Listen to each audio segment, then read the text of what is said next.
Hello guys, welcome back to another video. तो guys, DMart की financial year 2023 की second quarter की result out हो चुकी है।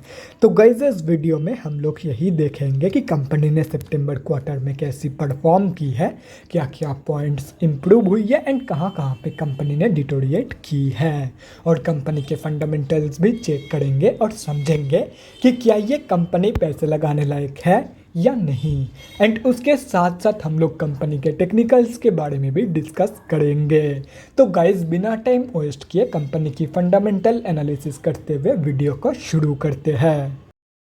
तो गाइज, अगर इस कंपनी के बिजनेस के बारे में डिस्कस करें तो ये एक सुपरमार्केट चेन है जो कि बोथ बीएससी एंड एनएससी में लिस्टेड है।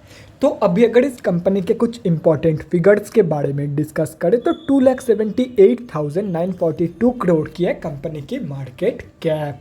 121 की पी है जो कि बहुत ही ज़्यादा हाई है। 15.8% है कंपनी की आरओसी एंड 11.5% है कंपनी की return on equity. Last 6 months के रिटर्न 7.41% है एंड लास्ट 3 साल की जो सेल्स ग्रोथ है वो अप्रॉक्सीमेटली 16% के आसपास निकल के आ रही है, जो कि 3 साल की कंपैरिजन में बहुत ही बेहतरीन है। कंपनी अभी अपनी बुक वैल्यू से बहुत ही ज़्यादा ऊपर ट्रेड कर रही है। ये कंपनी आप लोगों को डिविडेंड देती नहीं है एंड फेस वैल्यू 10 रुपये की है।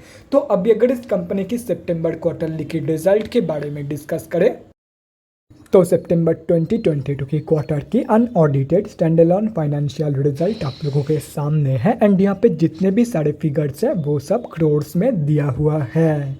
तो गाइस, सबसे पहले हम लोग कंपनी की इनकम चेक करते हैं। तो सितंबर 2022 की क्वार्टर में कंपनी ने अप्रॉक्सीमेटली 10,428 करोड़ की इनकम जनरेट किया है, और अगर ये जून 2022 की क्वार्टर एंड सितंबर 2021 की क्वार्टर से कंपेयर किया जाए तो जून 2022 की क्वार्टर में कंपनी ने अप्रॉक्सीमेटली 9,844 करोड़ की इनकम जनरेट किया था एंड सितंबर 2021 की क्वार्टर में अप्रॉक्सीमेटली 7,683 करोड़ की इनकम।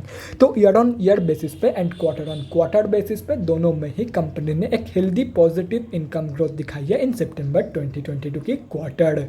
तो अभी अगर इस कंपनी की नेट प्रॉफिट मतलब प्रॉफिट आफ्टर टैक्स के बारे में डिस्कस करें तो सितंबर 2022 की क्वार्टर में कंपनी ने अप्रॉक्सीमेटली 730 करोड़ की प्रॉफिट पोस्ट किया है। जून 2022 की क्वार्टर में कंपनी ने अप्रॉक्सीमेटली 680 करोड़ की प्रॉफिट पोस्ट किया था एंड सितंबर 2021 की क्वार्टर में अप्रॉक्सीमेटली 449 करोड़ की प्रॉफिट। तो ईयर ऑन ईयर बेसिस पे and quarter on quarter basis पे यहाँ पे भी कंपनी ने एक हेल्दी पॉजिटिव ग्रोथ दिखाई है। और रही बात कंपनी की ईपीएस की मतलब अर्निंग्स पर शेयर की, तो ईपीएस की जो ग्रोथ है वो भी कंपनी की प्रॉफिट एंड इनकम ग्रोथ की तरह ही है।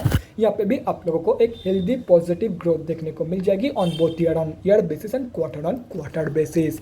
तो अगर ओवरऑल देखा जाए तो सितंबर 2022 की क्वार्टर में कंपनी ने हर एक जगह पे पॉजिटिव ग्रोथ दिखाई है, चाहे कहीं पे कम दिखा सकते हैं कहीं पे ज़्यादा, लेकिन हर एक जगह पे कंपनी ने पॉजिटिव ग्रोथ ही मेंटेन करी है इन सितंबर 2022 की क्वार्टर। तो ओवरऑल जो रिजल्ट है सितंबर क्वार्टर की वो बहुत ही बढ़िया निकल के आई है। कंपनी ने बहुत ही बढ़िया परफॉर्म किया है इन सितंबर 2022 की क्वार्टर। तो अभी अगर इस कंपनी की बैलेंस शीट के हेल्थ के बारे में डिस्कस करें तो हाफ ईयरली बेसिस पे कंपनी की रिजर्व के साथ साथ डेट भी इंक्रीज हुई है, लेकिन अगर देखा जाए तो रिजर्व ज़्यादा इंक्रीज हुई है कंपेयर टू कंपनी की डेट। मतलब बैलेंस शीट की हेल्थ इंप्रूव हुई है on half yearly basis and अगर ओवरऑल भी देखा जाए तो डेट की कंपैरिजन में 10 गुना से भी ज़्यादा की पॉजिटिव रिजर्व मौजूद है कंपनी के पास। तो ओवरऑल जो बैलेंस शीट की हेल्थ है वो तो बहुत ही बढ़िया है ही है एंड उसके साथ साथ ये एक ऑलमोस्ट डेट फ्री कंपनी भी है। तो अभी अगर इस कंपनी की कैश फ्लोज के बारे में डिस्कस करें तो कैश फ्लोज की जो कंडीशन है वो डिटोरिएट हुई है इन FY 2022।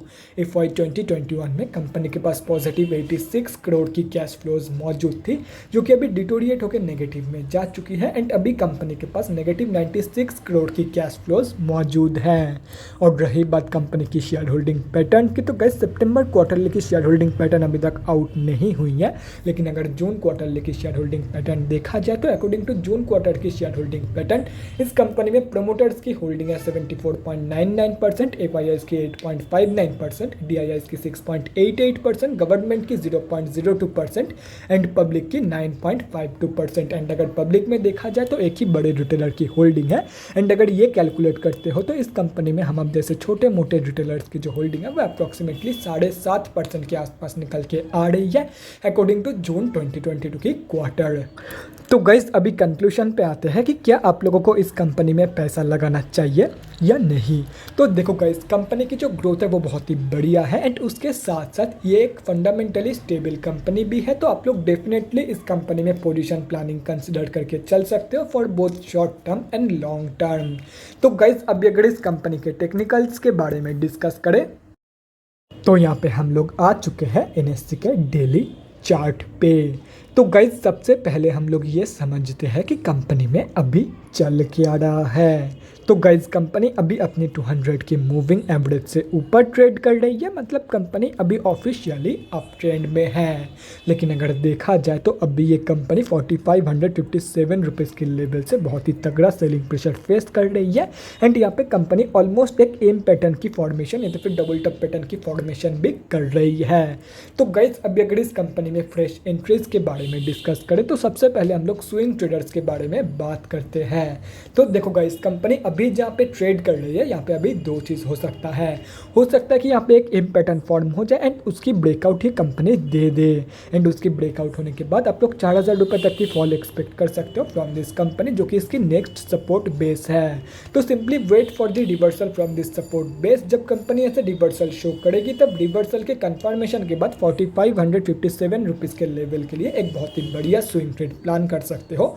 एंड आप लोगों का स्टॉप लॉस होगा अप्रॉक्सीमेटली 3900 रुपीज़ के आसपास। और वहीं पे अगर कंपनी यहाँ पे कंसोलिडेट करते करते 4557 रुपीज़ के ऊपर प्रॉपरली क्लोजिंग कर देती है डेली बेसिस पे, तो कंपनी ने इसके ऊपर प्रॉपरली क्लोजिंग किया है। उसकी कंफर्मेशन के बाद 5810 रुपीज़ के टारगेट के लिए एक बहुत ही बढ़िया स्विंग ट्रेड प्लान कर सकते हो। एंड आप लोगों का स्टॉप लॉस होगा अप्रॉक्सीमेटली 4300 रुपीज़ से 4400 रुपीज़ के बीच में। तो अभी अगर शॉर्ट टर्म ट्रेडर्स के बारे में डिस्कस करें तो देखो गाइज, कंपनी यहाँ पे कब तक कंसोलिडेट करेगी वो कोई नहीं बता सकता है। कंपनी यहाँ पे अनडिटरमाइंड टाइम पीरियड के लिए कंसोलिडेट कर रही है। हो सकता है इसी हफ्ते मतलब नेक्स्ट वीक में ही ब्रेकआउट हो जाए इस रेंज की या तो फिर इस रेजिस्टेंस की। और ये भी हो सकता है कि कंपनी और 3-4 हफ्ते यहीं पे कंसोलिडेट करने लग जाए और ये भी हो सकता है और 2 महीने कंपनी यहीं पे कंसोलिडेट करे। तो simply wait for the breakout of this level of this resistance. इसके ऊपर जब कंपनी प्रॉपरली डेली बेसिस पे क्लोजिंग करेगी उसके बाद आप लोग इस कंपनी में फ्रेश शॉर्ट टर्म के लिए एंट्री प्लानिंग कर सकते हो। तो अब रही बात लॉन्ग टर्म इन्वेस्टर्स की, तो देखो गाइस अगर लॉन्ग टर्म में आप लोग किसी भी कंपनी में पैसा लगाते हो तो उसका मतलब सिर्फ और सिर्फ एक ही है कि आप लोगों का भरोसा उस कंपनी के ऊपर, उस कंपनी के बिजनेस के ऊपर है कि वो बिजनेस या तो फिर वो कंपनी आप लोगों को लॉन्ग टर्म में बहुत ही बढ़िया रिटर्न कमा के देगी। तो ऐसे में वो कंपनी आप लोगों को जितना सस्ते में मिल जाए उतना ही आप लोगों के लिए एंड आप लोगों के फ्यूचर रिटर्न के लिए बढ़िया है। तो ऐसे में अगर ये कंपनी आप लोगों को 4000 रुपये के प्राइस रेंज पे मिल जाती है तो बहुत ही बढ़िया है। और अगर बाई चांस ये कंपनी वहाँ तक की फॉल शो नहीं करती है तो एटलीस्ट 4300 रुपीज़ के आसपास ही रखने की कोशिश करना अपनी एंट्री प्राइस। तो गैस इस कंपनी से रिलेटेड अभी कंपनी जहाँ पे ट्रेड कर रही है उसके आसपास की हर एक इंपॉर्टेंट लेवल्स मार्क किया हुआ है। तो अगर आप लोग चाहते हो तो स्क्रीनशॉट लेके रख सकते हो, कहीं पे नोट डाउन करना चाहते हो तो वो भी आप लोग कर सकते हो। तो guys that's it for this video. अगले वीडियो में मिलते हैं गाइस। Thanks for watching. और गाइस अगर आप लोगों के मन में कोई भी डाउट या क्वेरी रहती है स्टॉक मार्केट या किसी भी स्टॉक से रिलेटेड तो कमेंट सेक्शन में कमेंट करके मुझसे पूछ सकते हो, या तो फिर मेरे इंस्टाग्राम का लिंक आप लोगों को डिस्क्रिप्शन बॉक्स में मिल जाएगा, जाके वहाँ पर भी मुझे डीएम कर सकते हो for an one on one conversation. Thanks again for watching guys, bye guys and definitely guys stay safe.